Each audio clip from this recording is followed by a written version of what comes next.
En compagnie de Aaron Michael Chandler. Il va affronter Paddy the Baddy Pimblett cette fin de semaine à l'UFC 314. How are you doing, sir? I'm doing great, man. Fight week is here, UFC 314.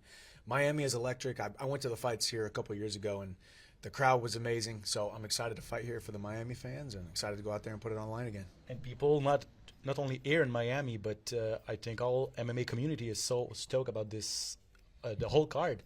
Do you feel it? Yeah, I mean, there's certain cards. I mean, the UFC is in the business of putting on awesome fights. We have the best fighters on the entire planet, but there's certain matchups you see and you're like, well, this guy's not that exciting, or this girl doesn't really put it all on the line.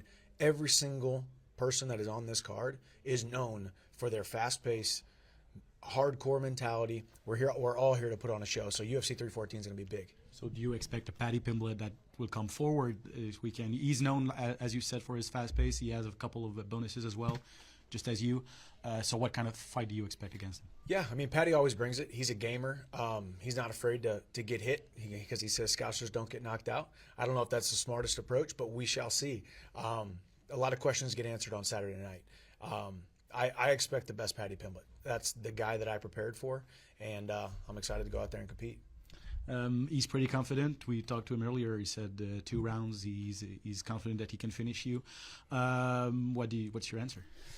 I mean, Gaethje couldn't do it. Oliveira couldn't do it in the last fight. These are the who's who of the lightweight division, the Mount Rushmore of the lightweight division.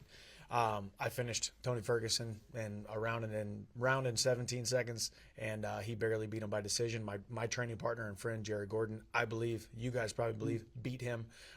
With that being said, I think I'm fighting the best Paddy Pimblett that we've ever seen. A confident man is a dangerous man, and I know he's a confident man.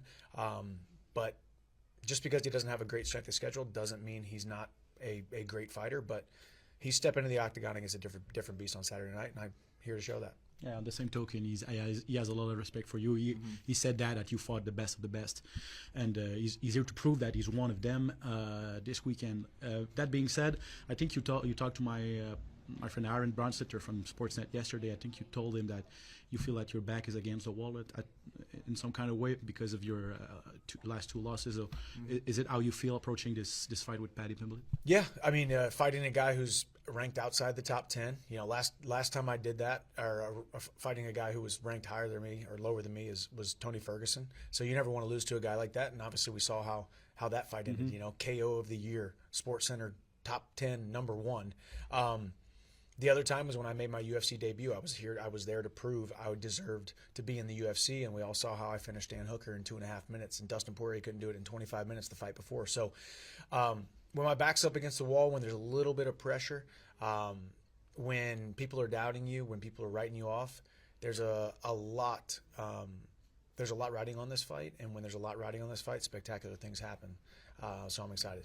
Your name was linked to Conor McGregor, obviously, for the last almost 2 years, I feel like. Are you ready to pass to the next chapter, to forget about this fight and just move on from that?